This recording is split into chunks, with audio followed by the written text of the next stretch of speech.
Pasensya ka na, Doming. Sino ba yan?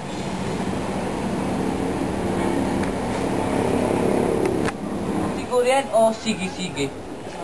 Tapos yung camera. Sabihin mo na. Nagbakbakan na naman siguro yan. Baka bata pa.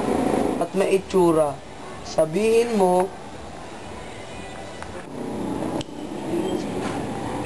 Tipanin parang combo. Silence! Magpatulog naman kayo. Tingyawa. subok naman.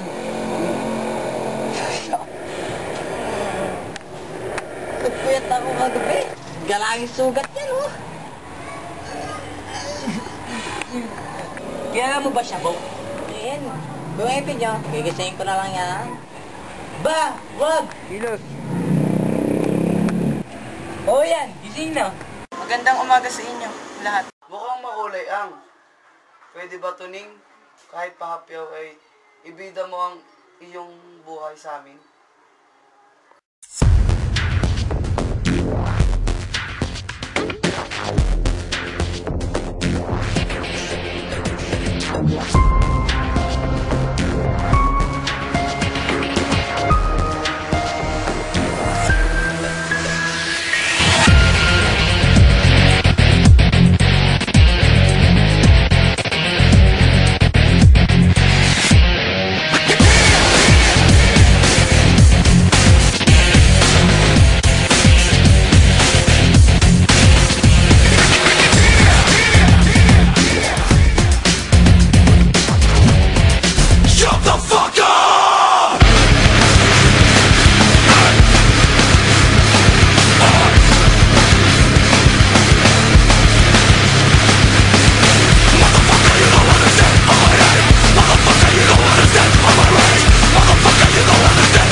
Narinig kong usapan ng nurse at tanod kagabi ay 3 ang napatay. Tila 5 ang patawari. Ang iba'y nahuli. Kalayaan sa ngalan mo'y kay rumaming humamak sa kamatayan. Mabuti nga tumanggi ka, Tony, kundi tay. Kung masakit yan, at ay saka na. Ay, Miss Dandan. Huwag kayong mag-alala. Kaya ko ito. Mula nang madala ko rito, nag-iba na ang takbo na isip kong walang ibubunga mabuti ang kasamaan. Magubad ka pa, Gil. Malaki. May sinabi ka, Tony? Joshua, mag-aalas 10 na, darating na. May relihiyon ka ba, Bok? Katwiran si Doming. Ang paksang relihiyon ay masyadong kontrobersyal. Pares ng iba't ibang ismo, kaya di dapat pagtalunan. Elementarya lang ho ang natapos ko. Kita, Bok, isang araw sa klase namin ni Padre Abena. Isang araw, na-discover ni nanay ang lihim ng tatay ko. Meron siyang kerida. Natural, nag-aaway sila. Umaalis si tatay. Iniwan kami. Awa naman ng Diyos, natapos ko rin ang elementarya. Valedictorian ako. Ang pagbabasa ay nakapagpapayaman ng isip, sabi nga ni Bacon, ay nakalilikha ng tunay na lalaki ang pagbabasa. Hilig din ho ako magsulat. Wala nang umalis siya, di na namin nakita. O nabilitahan kaya kinamumuhian namin ang aming ama. Wag naman, Hindi tama yan. Ang ama ay ama kailanman. Siyang makita pa. Maliwanag, si tatay ang nagwasak ng aming tahanan. Siyang dahilan ng pagkaka-hospital ni nanay, ng pagkamatay ng aking kapatid, ng aking pagkaganito. Kung sa bagay, ay madaling sabihin ang lumimot at magpatawad. Subalit may kahirapan itong isagawa. Gayunmay, walang hindi na pag-aaralan. Kung talagang ibig ko, ako, di nyo na itatanong, ay nagawa ko na rin ng patawarin ang naghangad ng aking pagbagsak. Malaki ang inyong puso, Mang Herman. Malawak ang saklaw ng inyong puso, Mang Herman. Malawak ang saklaw ng inyong tingin. Pambihira kayo. Salamat, Iho. Ngunit alam mo bang ang pinakamabigat kong kasawian ay di pagkakaroon ng anak?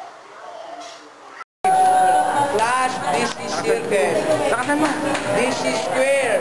This is triangle. Aquino. That is a rectangle.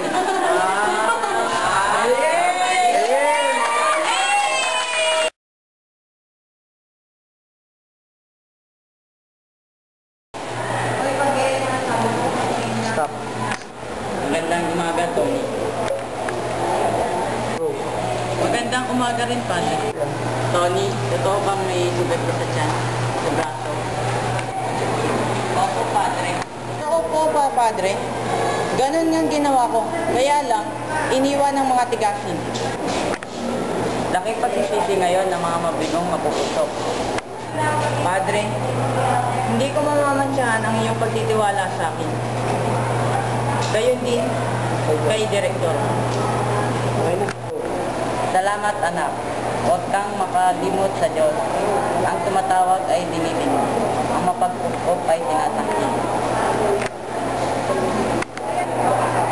Pwede po bang magkaroon ng dalawang ama-ama? Bakit hindi? Mabuti nga gayon ay maraming titingin sa'yo. Pagdating naman ng araw ay magustuhan din ng tatay mo na mangyari. Okay.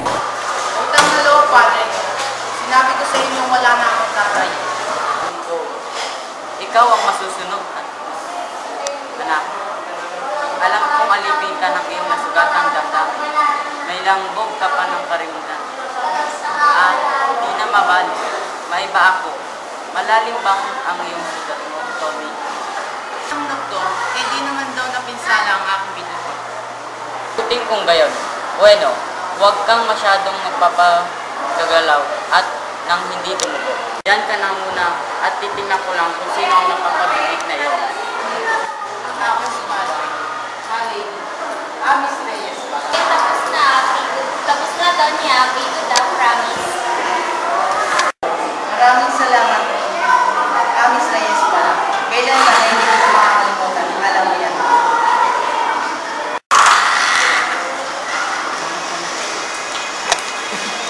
Wala pala kayo, Miss Reyes. Mabait at masipag yung batang yan. Aparis mo. Siya nga po, ang babaeng nais kong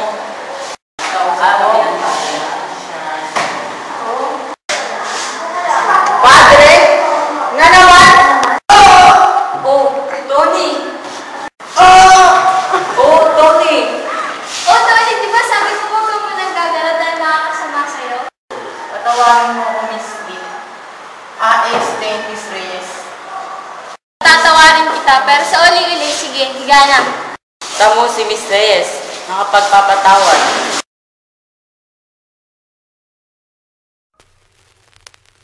I'd like to introduce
top.